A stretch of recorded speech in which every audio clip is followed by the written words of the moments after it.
কানের পর্দা অপারেশন করার সময় যে আমরা পর্দাটা ব্যবহার করি, এই পর্দা কিন্তু আমরা কানের ভেতর থেকেই নেই।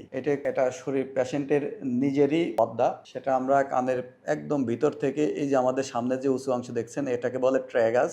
এই ট্র্যাগাসের পিছন থেকে ভিতরের দিক থেকে আমরা ট্র্যাগাল কার্টিলেজ উইথ পেরিকন্ডিয়াম, মানে এই কার্টিলেজ এখানে যে তরুণাস্থি থাকে, এই তরুণাস্থির উপরে একটা পর্দা থাকে যেটাকে পেরিকন্ডিয়াম বলে। এই পেরিকন্ডিয়াম সহ এই তরুণাস্থি নেই। আমার প্রয়োজন মতো আমি অনেক সময় শুধুমাত্র পেরিকন্ডিয়াম দিয়েই অপারেশন করে ফেলি, বা এখানে যে আপনার তরুণাস্থির উপরে যে কাভারিং ছিল সেটা দিয়ে করি, অনেক সময় পুরো তরুণাস্থিটাই ব্যবহার করি, এটা দিয়ে আমরা অপারেশন করি। ফলে বাইরের দিক দিয়ে কেটে যে পর্দা নেওয়া হয় টেম্পোরালিস ফাসা, এইটা কিন্তু আমি পার্সোনালি নেই না। কারণ যখন আমরা এখান থেকে কান কেটে পর্দা নেই তখন কিন্তু একটা বড় অংশ কাটা লাগলো, বাইরে একটা এক্সটার্নাল দাগ থাকলো, যদিও যেটা পরবর্তীতে চুল দ্বারা ঢেকে যায়, কিন্তু আপনার এখানে কিন্তু একটা কাটা লাগলো, এবং এই যখন কাটবেন তখন কিন্তু আপনার এই কাটার জন্য এক্সটার্নাল ইনসিশন দেওয়ার জন্য এখানে ব্যথা হতে পারে, ইনফেকশন হতে পারে, এবং যাতে কান যে আমাদের ব্রেন স্কাল্প, এটা যেহেতু প্রচুর পরিমাণে ভাস্কুলার আমাদের স্কাল্প, সেজন্য একটা টাইট ব্যান্ডেজ দিতে হয়, মাস্টার্ড ব্যান্ডেজ দিতে হয়। এই ব্যান্ডেজটা কিন্তু একটা পেইনফুল ব্যাপার। যদি আমি ভিতর থেকে পর্দা নিই তাহলে কিন্তু এই ধরনের হ্যাজার্ড, এই ধরনের কষ্ট,